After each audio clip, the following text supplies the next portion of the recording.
Greetings, folks. It's Meandering Mike in the Man Cave of Madness. Bet you thought I was done with Maharaja? Well, I am. I finished Maharaja, all 16 turns.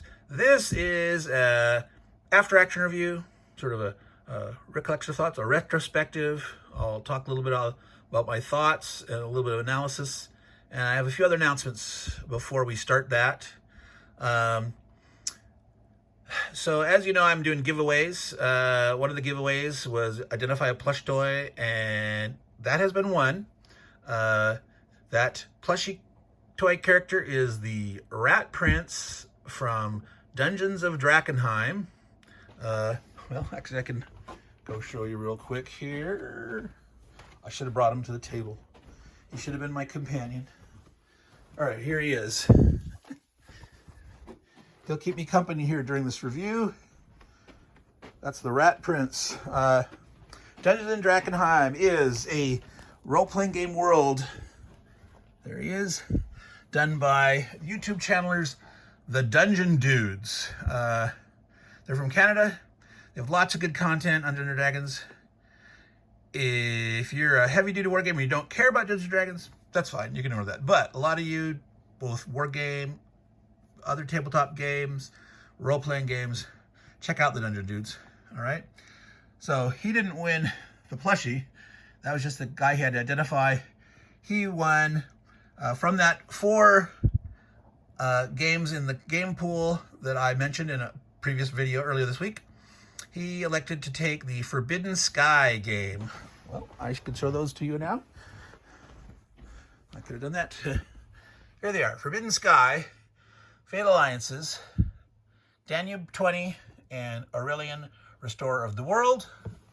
Those games are in the prize pool. The Forbidden Sky has been claimed. The contest giveaway for me having had reached 50 subscribers or more, that ends on Wednesday. On that video, make sure you're subscribed, like it, comment. You can comment as simply as just saying comment. Thank you, Charles, for that simple idea. And you'll be entered in the drawing. I'll draw that on Wednesday, and you can win that. We've already surpassed 100 subscribers, so I'll be doing yet another giveaway. I think I'll post that tomorrow. Today is Sunday when I'm filming this, so I'll make that video tomorrow, and we'll basically do the same old thing. Make sure you're subscribed, like, comment, and you can win one or the other of the 50 or 100 subscriber giveaways. You can't win both. But the gentleman who won the giveaway based on this guy, he's still in the running, but he says he's not a war gamer, so he doesn't really care. But so the remaining 3 games were the Fatal Alliances, the World War I game from Compass, the Aurelian, Restorer of the World from Hollenspiele, and good old Danube 20, part of the Napoleon 20 series from Victory Point Games. A really great game, and I'm not giving it away because I don't like it. I give it away because I like it. I have an extra copy of all those games, and that's what I'm doing. Spreading the love, spreading the love. So enough of that on the giveaways. One last point of business before we do the Maharaja After Action review. That is, if you go to the community tab on my channel, you will see there's some posts there and a poll. This poll is for you, my viewers, to decide which game I'm going to play next. Now, I just finished Maharaja. I'm going to play GMT's Genesis by Richard Berg next. But after that, there's 5 choices for you there. You can pick. Now, off the top of my head, try to remember them all. There's Britannia. There's Hispania. There's Italia. There's Chariot Lords, and the last one is Ancient Conquest 2. So you can pick which one I'll do as the following game. All right, so that's all that business. Meandering Mike, meandering through all this stuff. We're now back to Maharaja.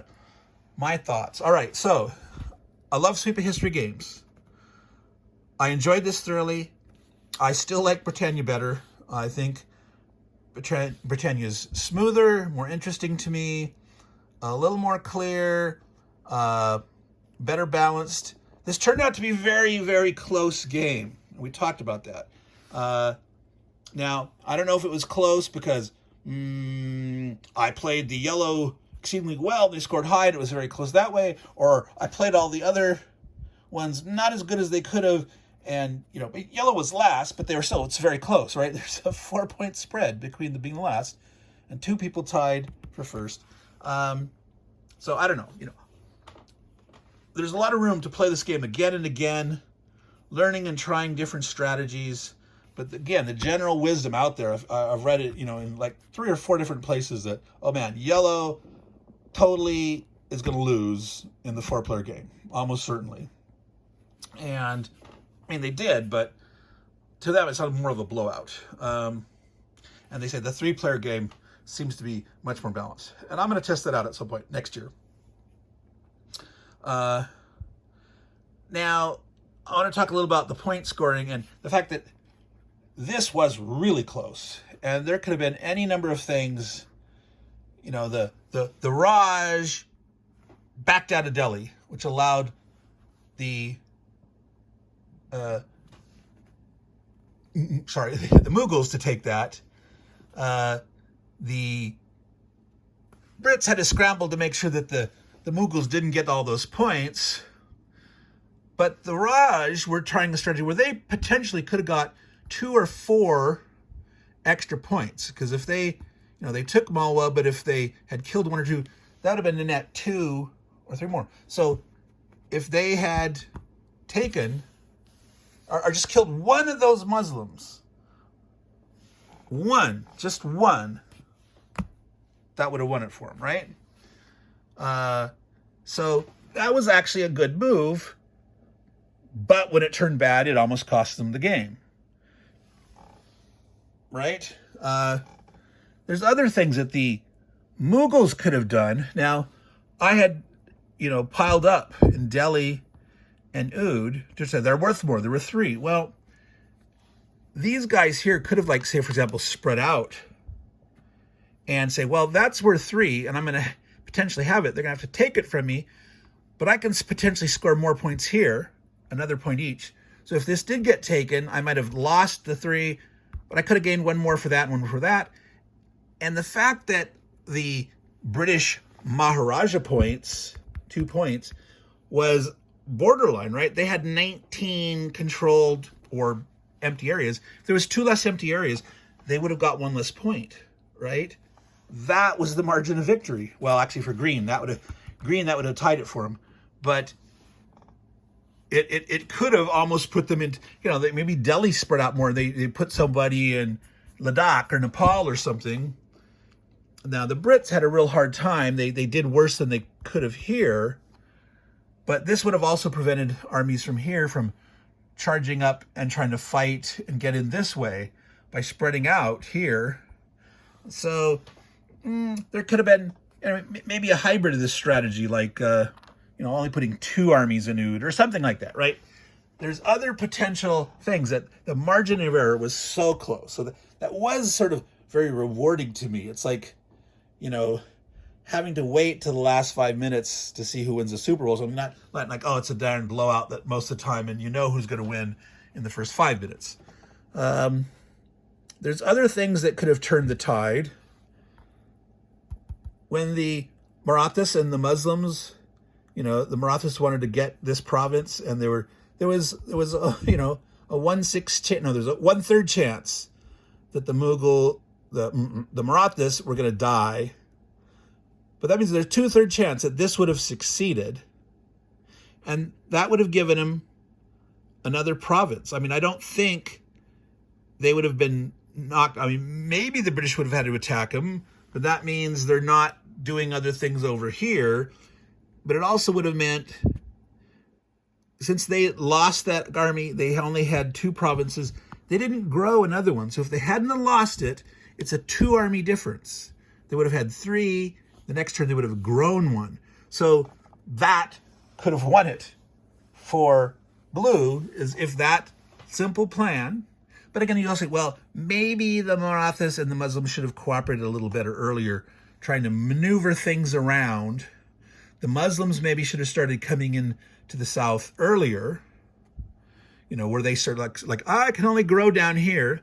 The Marathas should have tried to kept a, the Marathas did, you know, work at Gujarat for a while, and they kept getting blown away, you know, and there was, you know, maybe they should have tried to get a presence, say in Malwa, and try to grow a little there. Because at the end, there's a lot of points up here that they couldn't reach, right? The Marathas, that weird, well, the turn 14, that was anywhere. Well, because actually it was, the Muslims had that turn 15 were all those northern points. So that's, again, it's weird. The Muslims wanted to come south, but it's almost like, you want to have had something up here, some stockpile or something that keeps you nearby. I don't know how. That seems like an interesting dance. That's something that play over time, that as the blue player, you can try to work out some techniques. Maybe they leave, you know, a dude or two behind in Nepal, or they keep some Himalayan stuff. That doesn't grow later, but they have it there. It's relatively safe. When the Afghans come in later here, it's like, well, there's more overall blue guys where they can pound on these guys and try to weaken them. And then maybe at some point, you know, they can try to get in up here. I don't know. The Mughals had that huge point potentiality there on turn 16. And I think every player needs to be aware of that and probably more aggressively pick on the Mughals when they come on, right? I mean, certainly green needs to keep them alive. The Pandyas hopefully could have survived longer. The Portuguese did well, I think, as green. I think these Portuguese, you know, they lost one at the end, but they were always scoring their 3 factories. I think they did a pretty good job. They were able to, you know, that arms that they kept feeding to the Mughals was pretty important. So the other guys, the Dutch, you know, maybe they can learn something from that, but I don't know. It's like, you know, you have certain areas open, you make certain decisions, but that's something to think about. Certainly the British never were able to get arms to their dudes. So maybe somehow the Rajputs, you know, the Sikhs don't come in later, but the Rajputs, you know, might need to try to work their way down and have a presence in Sindh or something, or try to be at the coast. So Rajputana is certainly their center, but sometimes they're scoring points over here, but it's like, keep alive enough here and maybe, you know, try to have Sindh under your control. So when the British show up, their first turn, you know, the Portuguese are the ones that show up, the colonial powers first, and then the British, and then you get, the Dutch are also on turn 12. No, the Portuguese are on turn 11. That's the very first colonial one. And then the other guys start showing up. British and Dutch, more Portuguese. And the French don't start showing up later. But that's a thought. Like, get the Rajputs onto the coast as the purple guy or something. Somewhere here, maybe Gujarat. But again, this got fought over a lot here. So somewhere on this coast, have one when the British arrive. Get that factory there right away. Get arms into the hands of the Rajputs, say. And that'll can help you maybe fight those. I mean, obviously the Rajputs were trying to kill Muslims as often as they could. And that's a great point scoring opportunity at 2 points for each of those, right? Was it not? Yes, 2 points per Muslim army. That is huge. That is huge. And I think that's something, again, it's risky, right? You're losing stuff. So it's a tightrope that you walk, but that's kind of the wild card, some of these points for killing armies, right? So like the Marathas and the Mughals, they tried and they had some battles. Yeah, there was some real seesaw battles and things here, things that went one way or another. So that was exciting. There was some good ebb and flow.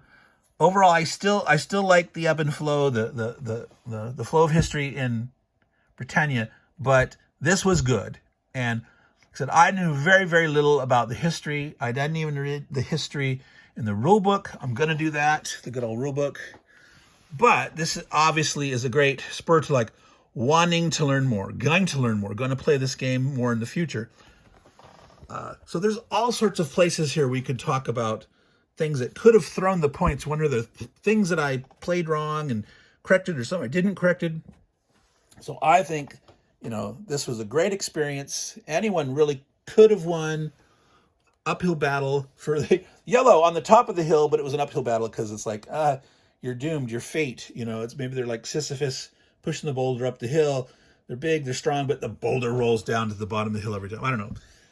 Is it like that, or is that just a silly, senseless metaphor? Anyway, I'm going to show you some of the resources that I picked up. We're at just over 15 minutes here. I didn't want this to be too long. So some stuff arrived from Noble Knight Games. I'm going to plop it down here. These are all from Osprey. I have a book on the general history of India that's coming from a different press. I can't remember. But these are the ones that have arrived so far. So Mughal India, 1504 to 1761. I want to show you these. I love that armor. I love that. And look at that barding on that horse. Now that looks cloth. I would assume it's probably, there's some silk. Silk is actually quite good for preventing arrow penetration. The Japanese samurai used that as like an under armor padding. And otherwise, if this is just some kind of quilted padding thing, I don't know how much it would stop. Certainly not a lance full speed. It's not going to stop that. And a slice of hefty sword. But this horse barding, if it's got some kind of, it would be effective against arrows. It would be very helpful. So anyway, so that's one. Medieval Indian armies. There's a series of these, so I need to find, at least, I don't know how many there are. Sometimes they have a little thing in the back. Do this great stuff one-handed. Indian castles. Now this game did not have, castles, fortifications, siege, that kind of stuff. No, it doesn't mention it here. But so I'll have to look into the medieval Indian armies number 2. I don't know if there's a 3, but Hindu, Buddhist, Jain. Now they're talking religious basis there. So I'm not sure which nationality those are, but in the, I think this is the one. Oh, yes, here it is. This chronology and this map, and you're talking about, the Pallava state. There's the Guptas. First Huna. Second Huna. Who are the Hunas? I don't know. Pandyas. We're recognizing some names, but who are the Chalukyas of Vatapi? There's the Muslims coming in. The Kota state in Kashmir. These were not, the level of abstraction of this game is high enough in terms of, the armies and the nationalities. They had to, simplify it, that there's 4 or 5 nationalities per player. So there's like 17 different nationalities. That's it. So all these little things have to be subsumed and the bigger ones are just ignored. Turk Shahi states. So this is even more, I'm interested in finding out other games that if they dig into more details to some of these nationalities, empires. So I believe there's a game coming out on the Vijayanagar Empire. Isn't that one of the ones that GMT is doing? Or am I misremembering the name and it's something similar? But anyway, that looks fascinating. I'll have to find the second one in the series. And as I mentioned, it's like no castles, no sieging. We've got factories, which again, I think I mentioned, they're supposed to be like outposts, fortified outposts, trading posts. So I don't know why they really call them factories, but so this is, would be interesting to learn this. Here's Byzantine, Islamic, and India. That's why I got it. So India, 476 to 1526. Learn about that and get that book on castles too. Here is Queen Victoria's Enemies. It's the third in the series on India. I believe there's R3, the first one. There's like the India, South Africa, and then there's North African India. enemies of Queen Victoria. And here's this one on India. Plassey, 1751. This is supposed to be Clive. Clive of India's finest. Remember the British leader that came in on turn 15? That's Clive. And I guess he marched all over and did some stuff in Bengal, and there was some big old battle. This is a thick one. This is one of the thickest campaign series that I've seen from Osprey. And here we have Essential Histories, the Indian Mutiny of 1857 and 50. The Brits were getting a lot of native allies, sort of mercenaries. They didn't call them mercenaries, they just called them native armies. And there was a lot of grumbling. Discontent exploded into open rebellion. So this is the big Indian Mutiny of 1857-58. I got a couple more books coming. I mentioned a general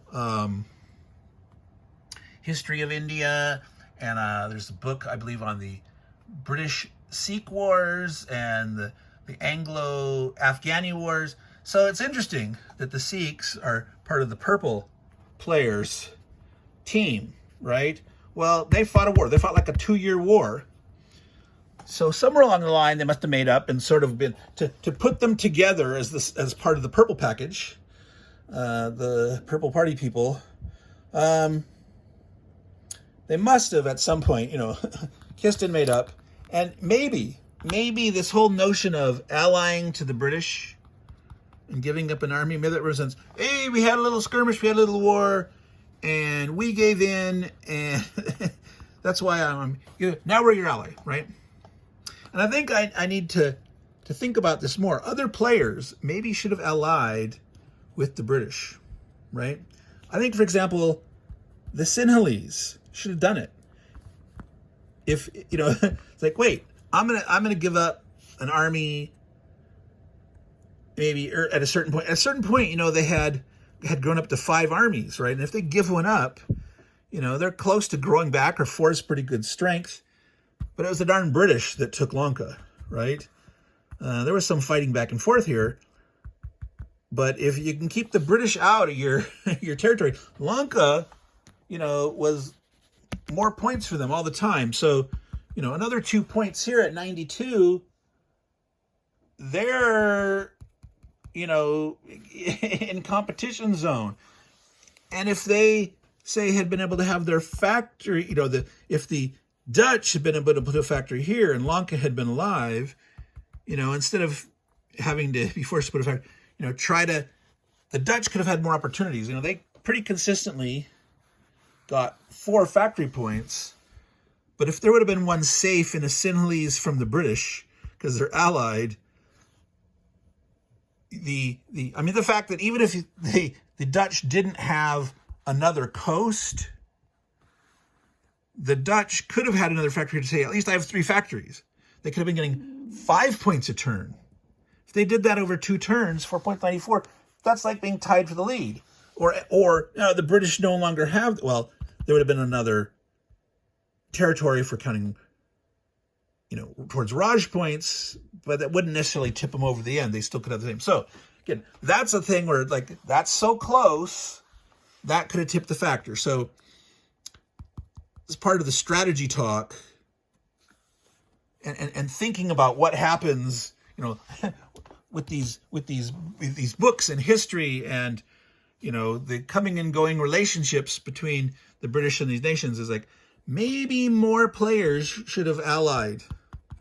Keep the Brits, you can move through me, go pound on someone else. Hey, if I hear you can get at, that other guy over there easier. And yeah, I'm making it easier for Raj points for you, but you can't take my stuff away anymore, right? So that's a thought. So I think I'm going to leave it there at that. A lot of room for more history. Like I said, I got more books coming. I want to play this again as a 3-player version. If I do that, I think I'm going to make my own counter set, because to play a mix of these nations mixed between 3 players where the colors are mixed up, too confusing, right? So if I make my own version of the counters where you're still properly color-coded for the 3-player distribution, So here's A, B's, and C's only, and you can see who's together with whom. I can make that, and bingo, that sounds like a good playing experience too. All right, so I'm going to call it good. So we're up to 25 minutes. Meandering Mike, wandering through, meandering. This is the end of Maharaja. I will probably not, if I play it again, I won't film it all. I may do after action reviews if I do that. I may have some further discussion, you know, so 3, 6, 9, 12 months from now, you might see some more Maharaja. But for now, we are done. So say goodbye to the Rat Prince. Say goodbye to all the majestic folks. Maharaja, say goodbye to the Crystal Skull. And say goodbye to all you guys. Thank you much for your support. Don't forget to check out the giveaways. Another one's coming on Monday, tomorrow. Yeah, of course, depending on when you see this, it might already be out there. But take care, everyone, and ciao.